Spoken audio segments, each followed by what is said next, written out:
முதலமைச்சர் விஜய் அவர்கள் அந்த கூட்டத்தில் இருந்தாலும் சரி, இல்லைனாலும் சரி, மக்கள் தாவேக்காக்காக அந்த கூட்டத்தை கவனிக்கிறதுக்காக வராங்க அப்படின்றதுக்கு ஒரு பெஸ்ட் எக்ஸாம்பிள் இந்த கூட்டம் தான்.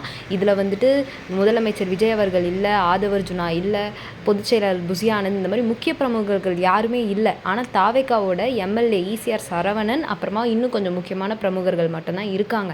அந்த கூட்டத்தையுமே கவனிக்கிறதுக்கு இந்த மாதிரி நிறைய மக்கள், லேடிஸ் நிறைய பேர் வந்து ரொம்ப இன்ட்ரெஸ்டடாக உட்காந்து அதை கவனிக்கிறது என்னால் பார்க்க முடிஞ்சிச்சு. இந்த கூட்டத்தில் வந்துட்டு இது நன்மங்கலமில் நேற்று நடந்த ஒரு கூட்டம்.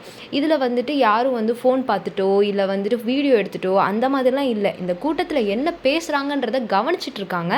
இது வந்து எனக்கு ரொம்ப ஷாக்கிங்காக இருந்துச்சு. இந்த மாதிரி வந்து 300 400 கொடுத்து கூட்டம் சேர்த்த காலம்லாம் போய் இப்போ எல்லாரும் வந்து அரசியலை வந்து தெரிஞ்சுக்க ஆசைப்படுறாங்க, கற்றுக்க ஆசைப்படுறாங்க. நிறைய வயசானவங்க, நிறைய பெண்கள், இன்னும் சொல்ல போனோன்னா நிறைய நார்த் இந்தியன் பீப்புளுமே அந்த கூட்டத்தில் நின்று கவனிச்சிட்டு இருந்தது வந்து என்னால் பார்க்க முடிஞ்சிச்சு. ஸோ இன்றைக்கான அரசியல் களம் இந்த மாதிரி மாறி இருக்குன்றது எனக்கு ரொம்ப சந்தோஷமாக இருந்துச்சு.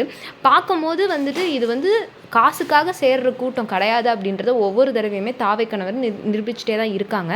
இதை பற்றின உங்களோட கருத்துக்கள் என்னன்னு சொல்லி நீங்களும் கீழே கமெண்ட்டில் ஷேர் பண்ணுங்கள்.